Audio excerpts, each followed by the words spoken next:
صرف دنیاوی زندگی وچ لگ نہ جاویں، اس دے اندر اس دے کام کاج دے اندر نہ لگ جاویں، بلکہ میری طرف بھی رجوع کریں کہ بھی مالک بھی ہے، میں آگے جانا ہے اور اسے جواب دہ بھی ہونا ہے۔ مالک فرماتے ہیں الہاکم التکاثر حتی زرتم المقابر کلا سوف تعلمون ثم کلا سوف تعلمون کلا لو تعلمون علم الیقین لترون الجحیم ثم لترونها عین الیقین ثم لتسألن یومئذ عن النعیم۔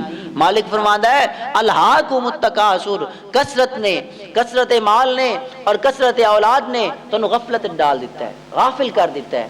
کس تو غافل کر دیتا ہے؟ میری یاد تو تانوں غافل بنا دیتا ہے انسان، میرے ذکر تو تانوں غافل کر دیتا ہے، میرے راہ تو تانوں غافل کر دیتا ہے۔ کس چیز نے؟ کثرت نے، تکاثر نے۔ اے تکاثر کس چیز وچ؟ بھائی انسان نو اللہ رب العزت مال عطا کردا ہے، پھر وہ زیادہ طلب کردا ہے، زیادہ اور زیادہ طلب کردا ہے۔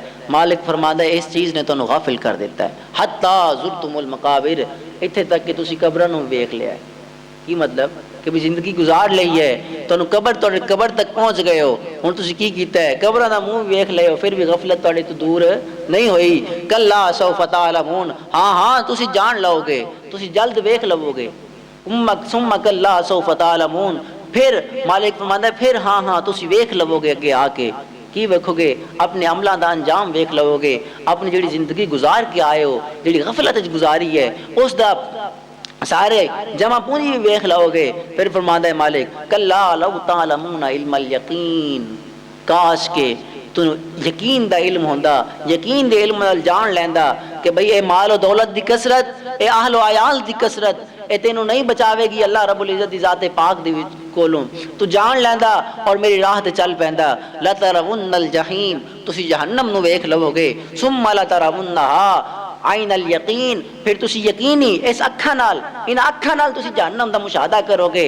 ثم تسألن یومئذ عن النعیم، پھر تواڈے کولوں جڑی میں نعمتاں دتیاں سن انہاں دے بارے پوچھا جاوے گا، انہاں دے بارے سوال کیتا جاوے گا۔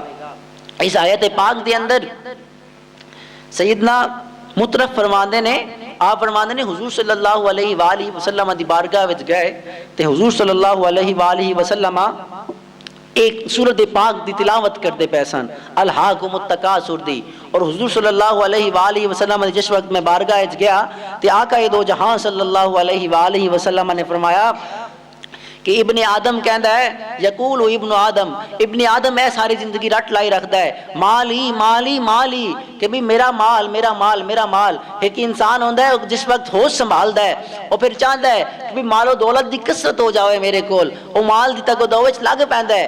حضور صلی اللہ علیہ وسلم فرماندے نے کہ ابن آدم ساری زندگی اودی زبان دے وچوں یہی لفظ کلمات نکلدے نے، ہے میرا مال ڈوب گیا ہے، کتے میرا مال خراب ہو گیا ہے، میرے کول مال نہیں ہے گا۔ حضور صلی اللہ علیہ وسلم فرماتے ہیں ہر سٹیج دے اندر، زندگی دی ہر سٹیج دے اندر وہ صرف یہی نام لیندا رہندا ہے، لیکن حضور صلی اللہ علیہ وسلم فرماتے ہیں کہ بھی تانوں پتہ ہے ابن آدم دے مال کیڑی چیز ہے؟ حضور فرماتے ہیں صرف 3 چیزاں نے مال دے وچ، وہ کیڑا ہے کہ بھئی ابن آدم ما اکلت فافنیت، جو تو کھا لیا وہ ختم ہو گیا، مال جس ٹائم تسی کھا لو گے وہ ختم ہو جاوے گا۔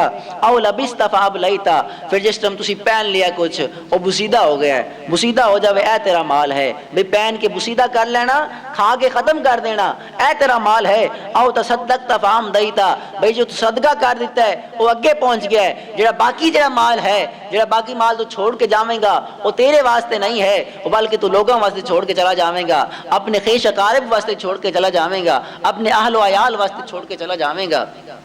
انہیں تینوں فائدہ نہیں دینا، بلکہ صرف تینوں وہی فائدہ دے گا جو تو خرچ کر کے صدقہ کر کے اگے بھیج دے گا، جو تو عمل کر کے اگے بھیج دے گا۔